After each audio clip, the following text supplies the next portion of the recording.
नमस्कार, मैं सुजाता पांडे। आज हम बात करेंगे एक बहुचर्चित विषय पे और वो ये है कि क्या कोरोना वायरस एक तरह से जैविक हथियार है चीन का, या ये एक सिर्फ भ्रांति फैलाई जा रही है।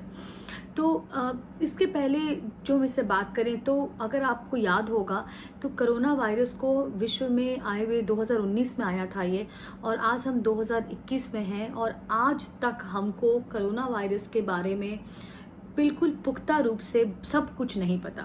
यहाँ तक कि जो बड़े बड़े साइंटिस्ट हैं, बड़े बड़े रिसर्चर्स हैं, उनको भी पूरी जानकारी इस वायरस के बारे में नहीं है।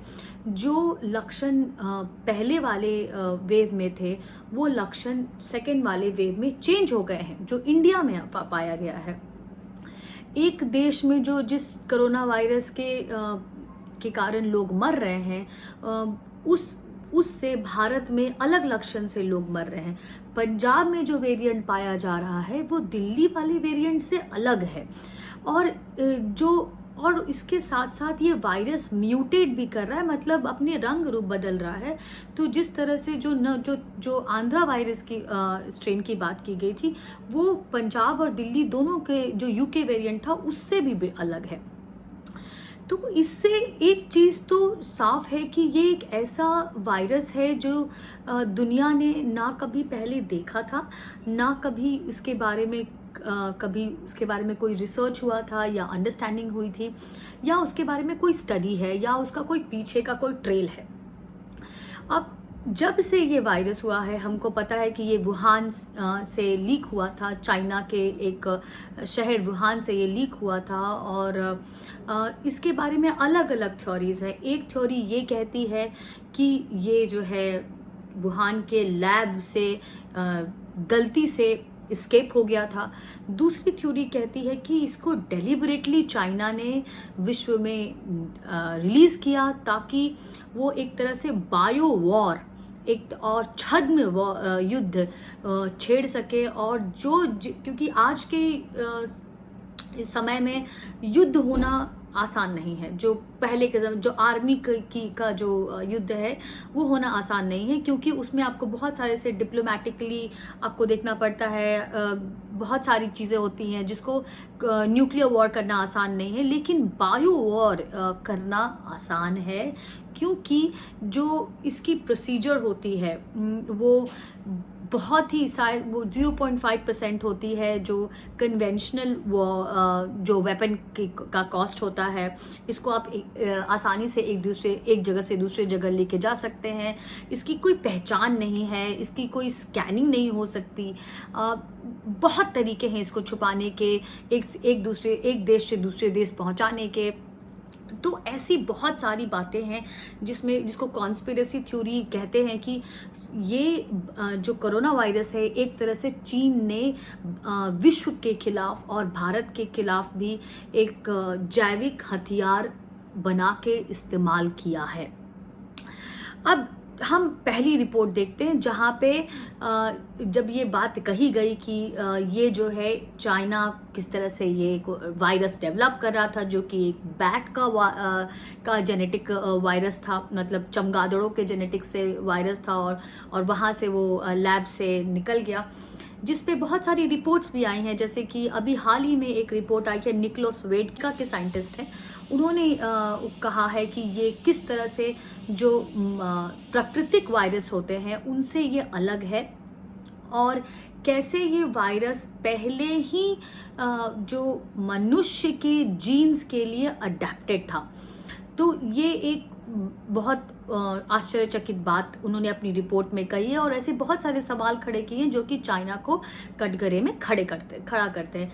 इसके अलावा आपने डॉक्टर ली मेंग यांग का भी नाम सुना होगा, जो कि एक हांगकांग में एक वायरोलॉजिस्ट थी, और उनको अपना हांगकांग छोड़ के अमेरिका जाके शरणार्थी बनना पड़ा। और वहाँ पे उन्होंने बहुत बताया कि चाइना ये बहुत पहले से चीन में ये सब चल रहा था, और उसने जानबूझ के इसको लीक किया है। तो इन सब उसी बीच आपको WHO का भी अगर याद होगा, जो वर्ल्ड हेल्थ ऑर्गेनाइजेशन है, उन्होंने इस बात का खंडन किया कि ऐसी कोई भी बात है चाइना ने के लैब से ये वायरस निकला, और या फिर चाइना ने डेलिबरेटली जानबूझ के इसको निकाला, और ताकि दुनिया में महामारी फैल सके और एक तरह से युद्ध की स्थिति हो जाए, ताकि वो एक सुपर पावर बन सके। इस बात का खंडन किया, और उन्होंने बोला कि उनको ऐसे कोई एविडेंसेस नहीं मिले जिससे कि वो ये कह सके। सॉरी। तो ये एक चीज़ है। तो पहली थ्योरी जो है हमारे पास वो ये कहती है कि चाइना ने ये एक मैनमेड वायरस नहीं है। अब इस थ्योरी की को अगर हम मानते हैं तो इसके पक्ष में जो बातें कही जा रही हैं वो ये है कि आज तक कोई भी साइंटिस्ट, कोई भी लैब विश्व भर में जिन्होंने भी इस वायरस के जीनोम, मतलब जो उनकी सेलुलर स्ट्रक्चर्स होती हैं, जैसे कि आदमी का डीएनए को हम स्टडी करते हैं और हम पता कर सकते हैं कि इनके दादाजी कैसे रहे होंगे, हमारे पूर्वज कैसे रहे होंगे वगैरह, वैसे ही वायरस के भी जो वायरोलॉजिस्ट होते हैं, जो उनके विशेषज्ञ होते हैं, वो उनके सेलुलर स्ट्रक्चर्स को देखते हैं और ये वो डिकोड कर सकते हैं, बता सकते हैं कि ये वायरस मैन मेड है या इसमें कुछ ह्यूमन इंटरफेरेंस, मतलब कि कोई केमिकल या कुछ ऐसा यूज़ किया गया हो जिससे कि इसकी जो लक्षण है, जो इसकी प्रकृति है, उसको चेंज करने की कोशिश की गई हो। तो वैसी कोई रिपोर्ट या लैब में कहीं भी ये साइंटिफिकली प्रूव्ड नहीं हुआ है आज तक, और शायद इसी वजह से हम ये नहीं कह पाए हैं चाइना को कि जो वुहान के लिए जो दूसरी थ्योरी है कि वहाँ से ये वायरस निकला होगा और ये एक बायो वेपन है, उस पे हम कोई एक्शन ले पाए हैं या विश्व में कहीं पे भी चाइना पे कोई एक्शन हो पाया है। हालांकि अलग अलग लोग जो भी देश हैं, चाहे वो ब्राज़ील हो गया, चाहे वो ट्रम्प हो गए, उन्होंने इस बात को कहा। भारत में भी ये बातें अभी हो रही हैं काफ़ी ज़ोर शोर से, अगर आपने टीवी न्यूज़ वगैरह पे देखा होगा तो ये बातें कही जा रही हैं, पर इसके लिए कोई प्रूफ नहीं है, हमारे पास कोई पुख्ता सबूत नहीं है। और उसका एक और कारण ये है कि जो बैट वायरस, जो चमगादड़, ये जो वायरस की जो सेलुलर स्ट्रक्चर है, जो मैं वायरोलॉजिस्ट की बात कर रही थी, ये बहुत मिलता जुलता है बैट कोवरैट G13 वायरस से, जो कि पहले पाया गया था चमगादड़ों में, और ये 96% मैच है।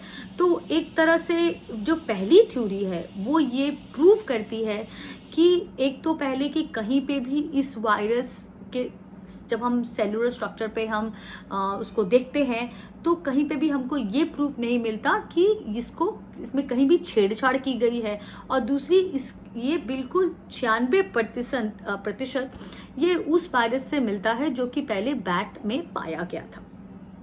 तो इस तरह से आप ये कह सकते हैं कि साइंटिफिकली हमारे पास कोई प्रूफ नहीं है कि ये चाइना ने एक बायो वेपन रिलीज किया विश्व के खिलाफ या भारत के खिलाफ। अब हम सुनते हैं दूसरी थ्योरी जो कहती है कि हाँ, ये बायो वेपन है, ये जैविक हथियार है और इसके बहुत सारे प्रूफ है।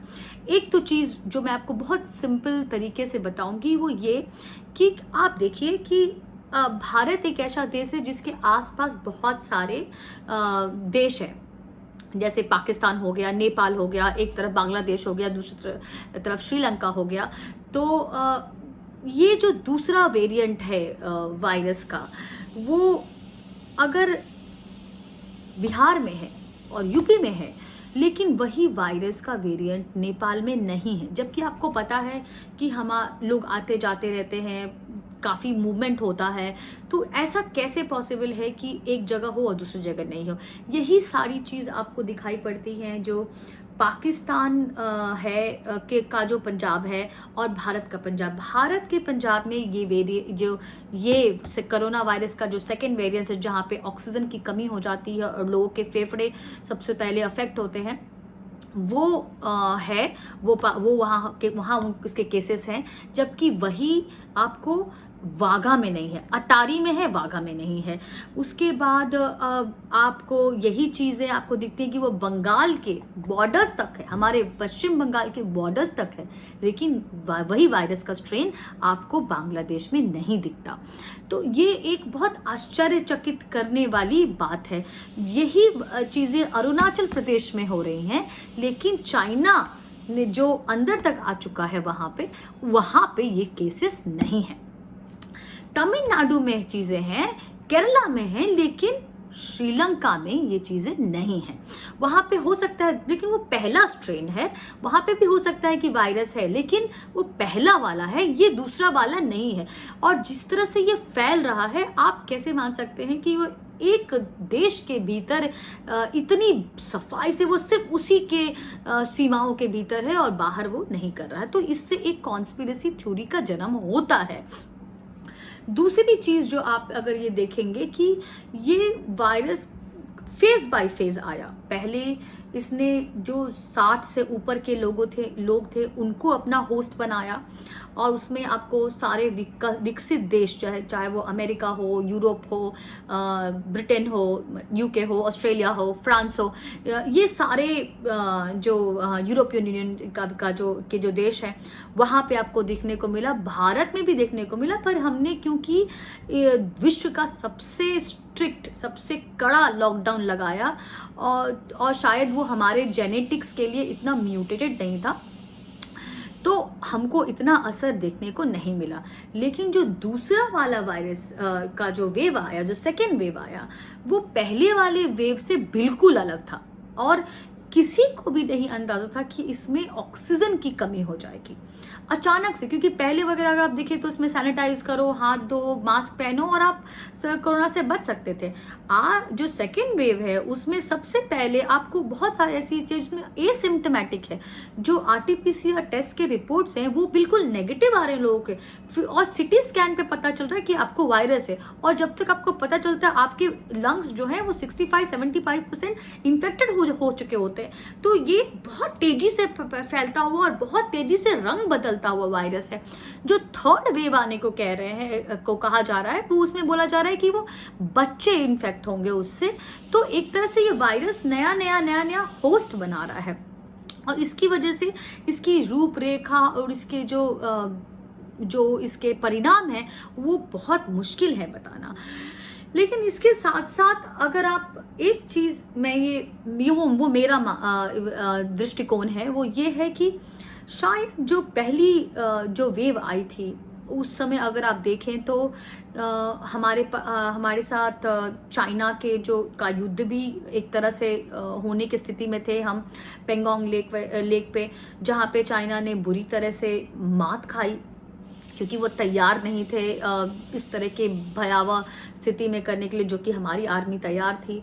और उसके बाद जो एक बॉयकॉट चाइना का नारा दिया गया था, और जो चाइनीज सामान हमने खरीदना बंद कर दिया था, उससे भी चाइनीज इकोनॉमी को काफ़ी नुकसान पहुंचा। अगर आपको याद हो, लोगों ने पेटीएम यूज़ करना बंद कर दिया था, Xiaomi के फ़ोन फेंक दिए थे, टीवी फेंक दिया था वगैरह, बहुत सारी ऐसी घटनाएं हुई थी।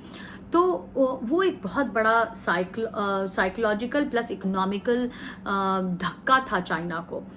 तो क्या ये पॉसिबिलिटी नहीं बनती है कि उसका बदला लेने के लिए एक वायरस को म्यूटेट किया गया और भारत के जो उसकी बाउंड्री है उसके अंदर में प्लांट किया गया? तो ये, हालांकि ये एक स्मोकिंग गन थ्योरी है जिसके कोई साइंटिफिक एविडेंस नहीं है, लेकिन फिर भी ये एक चीज़ है जो आपको ध्यान देनी पड़ेगी।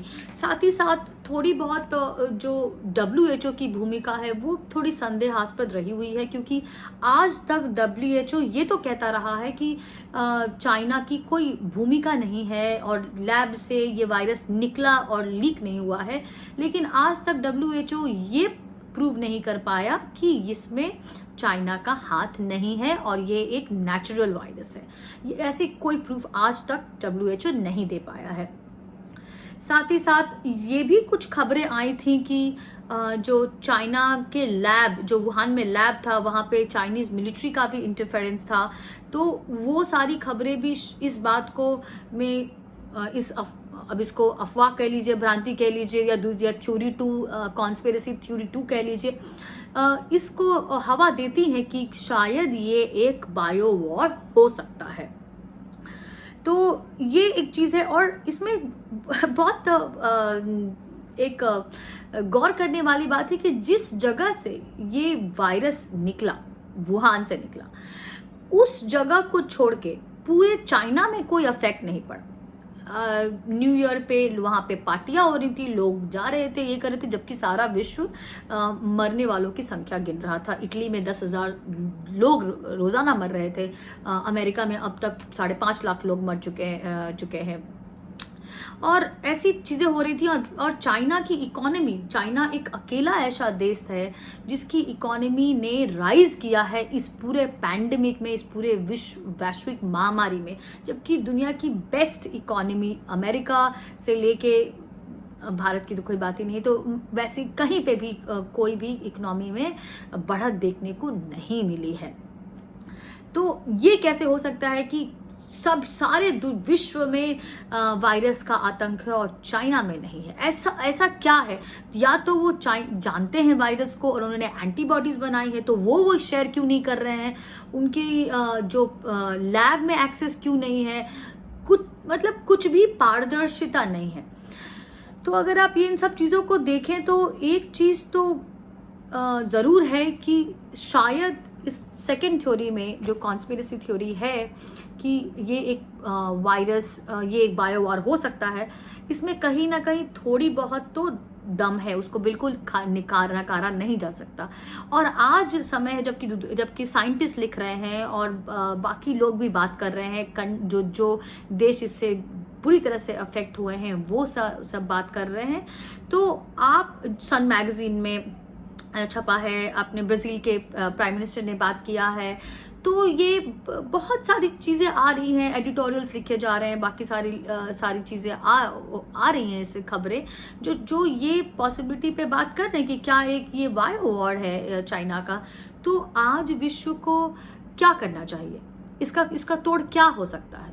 इसका सिर्फ एक ही तोड़ है, क्योंकि और वो ये तोड़ है कि सारा विश्व एक साथ मिलके चाइना पे ये दबाव बनाए कि वो इस बात में पारदर्शिता लाए और ये बताए कि क्यों ये बायो वेपन नहीं है और कैसे ये वुहान में क्यों ऐसे एक्सपेरिमेंट्स हो रहे थे, और ये सब जो सारी बातें आ रही हैं कि वो लीक हो गए, कैसे लीक हो गया, और अगर चाइना में ये वायरस नहीं फैल रहा है तो क्यों नहीं फैल रहा है, वहीं दूसरी जगह लोग मर रहे हैं। तो ये बहुत इम्पॉर्टेंट चीज़ें हैं, क्योंकि आज आप भारत की जो हालत देख रहे हैं वो एक तरह से युद्ध जैसी स्थिति है। आप देखिए, मुझे जैसा लगता है कि जब 5.5 लाख लोग अमेरिका में मरते हैं और उनके शव अभी भी दफन नहीं हुए हैं, वो फ्रीजर में रखे हुए हैं अभी भी, और बहुत लावारिश शव भी पड़े जिनको पूछने के लिए कोई नहीं आ रहा है, उसकी बात टाइम मैगजीन नहीं करता। लेकिन जो भारत में 3.5 लाख लोग मरे हैं, उससे बहुत खराब हेल्थ इंफ्रास्ट्रक्चर होते हुए भी उस पे टाइम मैगजीन एक कवर करता है। उसमें शामिल होते हैं हमारे पत्रकार, और वो उसमें अपनी पॉपुलैरिटी ढूंढते हैं। आप कहीं भी चले जाइए, आपको कहीं भी, इटली में क्या, जब लोग रोज 10-10.5 हजार लोग मर रहे थे, तो क्या आपको पिक्चर्स आई? क्या आपको व्हाट्सएप पे वो नंबर्स फॉरवर्ड हुए? वो सारी पिक्चर्स आपको दिखी कि कैसे लोग मर रहे थे? नहीं दिखी, क्योंकि वहां पे ये इस तरह के वल्चर जर्नलिज्म नहीं है। इंडिया में सबसे बड़ी बात यही है कि हमारे एक वल्चर जर्नलिज्म, हम बाहर से क्या लड़ेंगे, हमें तो अंदर ही अंदर लोग खाने को बैठे हुए हैं। तो वो एक चीज है, एडिटोरियल्स लिखे जा रहे हैं, आप ट्विटर भर लीजिए। हाँ, ये एक दुख का समय जरूर है, और ये एक ऐसा समय है कि आप इसके बारे में अगर बात करें तो आप असंवेदनशील कहे जाते हैं, और अगर बात ना करें तो आप एक तरह से साइलेंटली जो षड्यंत्र रचा जा रहा है, जो युद्ध को बढ़ाया जा रहा है लोगों का मोराल डाउन करने के लिए, लोगों को मानसिक रूप से बीमार बनाने के लिए, तो उसके आप भागी बनते हैं। तो मैंने ये डिसाइड किया है कि चाहे मुझे कोई असंवेदनशील कहे या ये कहे कि मैं सरकार का पक्ष रख रही हूँ और कुछ किसी भी नाम से पुकारे, मैंने ये निश्चय किया है कि मैं जो नेगेटिव खबरें हैं उसका पार्ट नहीं बनूंगी, मैं नकारात्मक चीज़ों का पार्ट नहीं बनूंगी। मुझसे जितना बन पड़ेगा मैं सिर्फ और सिर्फ सकारात्मक सहयोग का की हिस्सा बनना चाहती हूँ, चाहे वो जो सरकार कर रही है और चाहे जो लोग कर रहे हैं, चाहे वो दान हो, चाहे दक्षिणा हो, चाहे लोगों को दवाइयाँ पहुँचाना हो, आईसीयू बेड पहुँचाना हो, मैं उसका हिस्सा बनना चाहती हूँ और उसका प्रचार नहीं करना चाहती। मैं कितने लोग मर रहे हैं इससे ज़्यादा मैं इस बात पे देखना चाहती हूँ कि कितने लोग ठीक होके वापस आ रहे हैं। तो ये मेरा डिसीजन है, बाकी आप खुद समझदार हैं। अंत में बस मैं इतना ही कहना चाहती हूँ कि कोरोना एक बीमारी है, महामारी है, कोई भी इसके लिए तैयार नहीं हो सकता था। दुनिया की कोई सरकार, अमेरिका से लेकर फ्रांस तक, कोई तैयार नहीं थी, हम भी तैयार नहीं थे। और हम मानते हैं कि हमारी गलती हुई, सरकार ने क्या गलतियां की या राज्य सरकार ने क्या गलतियां की, आज वो समय नहीं है। आज समय है कि हम अपनी जान बचाएं, वैक्सीन लें, अगर स्लॉट्स मिले तो वो लें, अपनी जान बचाएं, अपने परिवार की जान बचाएं और सकारात्मक खबरें फैलाएं, क्योंकि नकारात्मक तो हो ही रहा है। अगर आपने नहीं किया वो, अगर आप उसके पार्ट नहीं बने, अगर आपने जलती हुई चिताएं नहीं दिखाई, तो उसमें आपका कोई योगदान नहीं है। वो बहुत सारे लोग कर रहे हैं, लेकिन अगर आप किसी को ये दिखाएं कि ये कोरोना से ठीक होके आ गया, तो शायद जो इंसान जूझ रहा है उसको आत्मबल मिलेगा और शायद वो भी कोरोना को हरा के अपने घर वापस लौट जाएगा। आई थिंक वो सच्ची देश सेवा है और सच्ची लड़ाई है कोरोना के खिलाफ। बस इतना ही कहना चाहती थी। नमस्कार।